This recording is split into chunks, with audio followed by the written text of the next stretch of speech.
Со Богородица стоиме под крстот.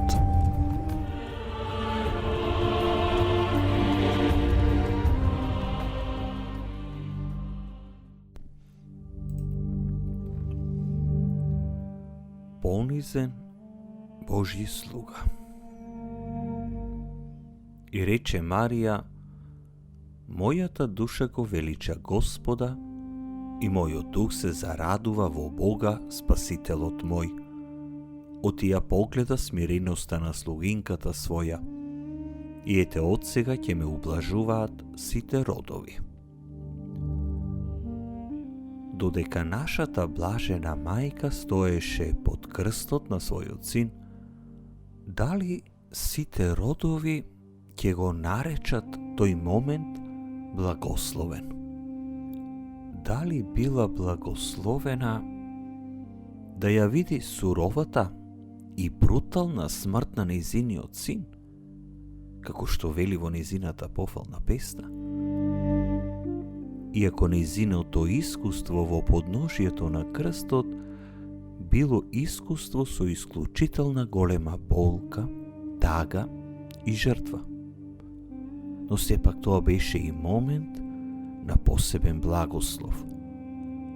Тој момент, додека таа стоеше и гледаше со љубов во својот распнат син, беше момент на извонредна благодат. Тоа беше момент низ кој светот беше откупен со страдање. И таа избра да сведочи со своји очи за таа совршена жртва на љубовта и да размислува со своето срце. Таа избра да се радува на Бог, кој од таа голема болка може да направи многу големи добра.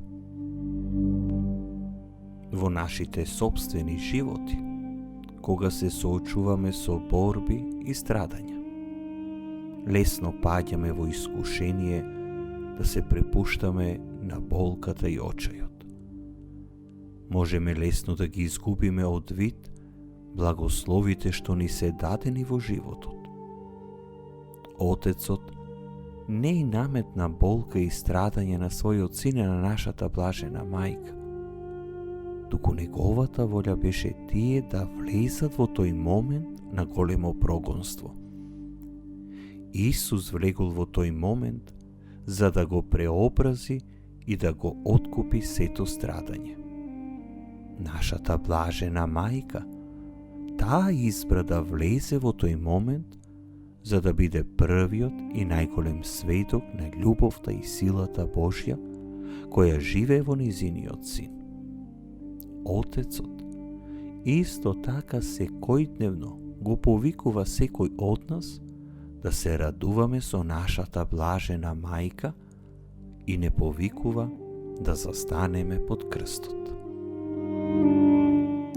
Иако пасусот од Светото писмо цитирам погоре потсетува на зборовите што ги кажа нашата блажена мајка додека го носеше во утробата Исус и отиде да се сретне со Елисавета. Тоа се зборови што беа постојано на нејзините усни. Таа ја објави величината Господова, се радуваше на Бога, нејзиниот Спасител, и уживаше во нејзините бројни благослови во животот секогаш, одново. Таа тоа го правеше во моментот на посета на нејзината роднина Елисавета, а тоа го направи и во моментот на распнување на нејзиниот син. Денес размислете за зборовите и срцето на нашата блажена мајка. Денес изговорете ги овие зборови во вашата молитва. Кажете ги во контекст на се што поминувате во животот. Нека бидат секојдневен извор на вашата вера и надеж во Бога. Навестувајте ја Господовата величина. Радувајте се на Бога, вашиот Спасител. И знајте дека Божите благослови се обилни секој ден без разлика што ќе доживеете во животот. Кога животот е тежок, видете го и благословот во него. Кога животот е болен, видете го и благословот во него. Дозволете сведоштвото на Богородица да ве вдахнува во секој нов ден од вашиот живот. Најдрага мајко, твоите зборови искажани при посетата на Елисавета, кои ја навестуваат величината Божја, се зборови што излегуваат од големата радост на воплотувањето. Оваа твоја радост се протега надалеку и те исполни со сила додека подоцна стоеше, гледајќи како твоето дете умира со брутална смрт. Те допре радост од утробат уште еднаш во овој момент на најдлабока тага. Најдрага мајко, помогни ми да ја повторувам твојата пофална песна во мојот сопствен живот. Помогни ми да ги видам Божјите благослови во секој аспект од животот. Привлечи ме со сопствениот поглед на љубов, за да ја видам славната жртва на твојот возлюбен син. Мој сакан Господи Исусе, Ти си најголемиот благослов на овој свет. Ти се благословуваш.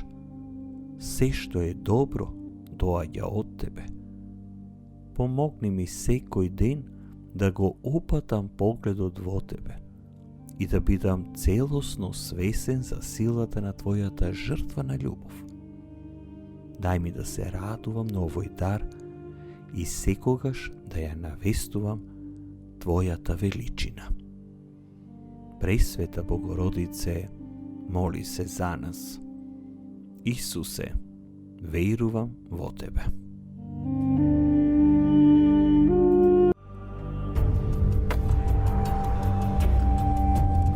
Со Богородица стоиме под крстот.